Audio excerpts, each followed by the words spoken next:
I'm Elizabeth Leeds, and I'm here to take you from your pre-rehab or your basic rehab for rotator cuff and show you how you can progress some exercises. In our previous blog, we talked about strengthening the shoulder blade area, the core, and a lot of our movements were what we call straight plane or linear one-directional movements.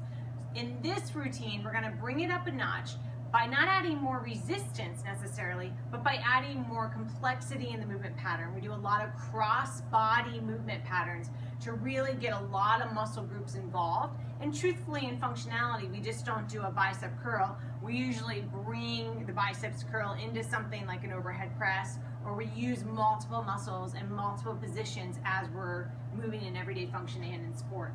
So the first part we're going to do is a crossbody pullover. So I recommend starting on a lower incline level, any in the lower 1/3, so you can really figure out where you want to be and also get the right movement pattern. So oftentimes, when we do a crossbody pattern, we start by just doing a pullover, like so. And we know that that's a pullover crunch. That's one place to start. But how about you take the handle in the hand's going to hold the opposite handle, and you're going to bend the elbow down and then press out. So you're moving across the body, bending and straightening. And then to progress, you'll go straight arm, and that's going to be the theme. You start with what we call a short lever. You bend, straighten, bend it back in, progression, straight arm across. The next is you can add a rotation of the body, pulling straight across. So, moving from this patterning, you can come on up, and now we're going to move to face the tower. We're still actually working that back side of our strengthening system, of our shoulder girdle. So you can perform it kneeling or sitting. I'm going to have the hand is going to hold the opposite handle, and I'm going to lift my chest, bend my elbow, my body lifts up, and I straighten. So it's very much like a surfer. Now I'm going to move my body back because now I want a greater stretch. I bend and press out. Now I'm going to lift my chest like a surfer. I'm coming up and I pull my arms straight back. Okay, so my body lifts and then my arm follows along in a straight manner. The progression to this is my arm lifts first, and then my chest and my arms stay about the same alignment, and then you come back. And that makes the exercise a lot more dynamic and a lot harder. From here, I'm going to anchor down. I'm going to switch handles.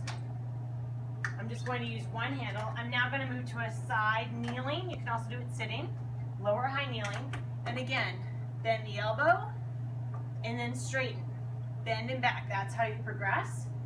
Straight arm across the body is the next progression.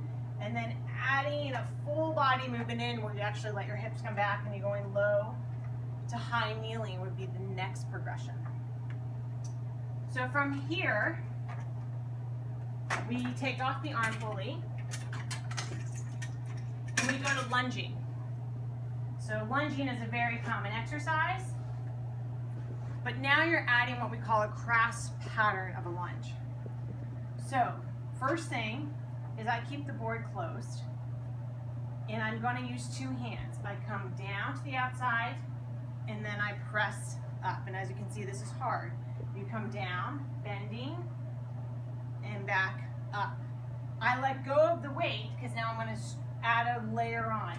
I can open up the glide board, keep the board still, and I come down and press up. To progress, I would add on a weight. Then you can make it even more dynamic with when you're coming down, you push the glide board out, you bring the glide board in as you reach up and rotate. So you keep layering on the movement pattern, and you can fit wherever that tweak wants to be. You might have done a lot of work one day and you're really tired and you might want to bring it down, or you might be more of a power day and you want to make it even harder. So the next is a squat. This exercise you've seen before, but the new tweak we're adding on is we're adding a weighted ball. Or you might start with just a light ball, because now you're adding an element of agility. So I'm going to increase my incline just halfway. If I'm typically at the highest point, I'm actually mid-range for when I start off. Push the glide board up, take a seat. I'm going to start with my legs straight and just gentle catching and releasing. Knees bent, feeling what that feels like. We're working timing coordination, and eventually you start to add different catches and releases. You can add one at a time, challenging my own stability. You can add different ranges of motion. You can catch in different directions. You know where you are in your rehab, but start in that one plane dimension, because this is adding on something challenging, and then add some different movement patterns into it to challenge the rotator cuff and challenge in that shoulder stability overall.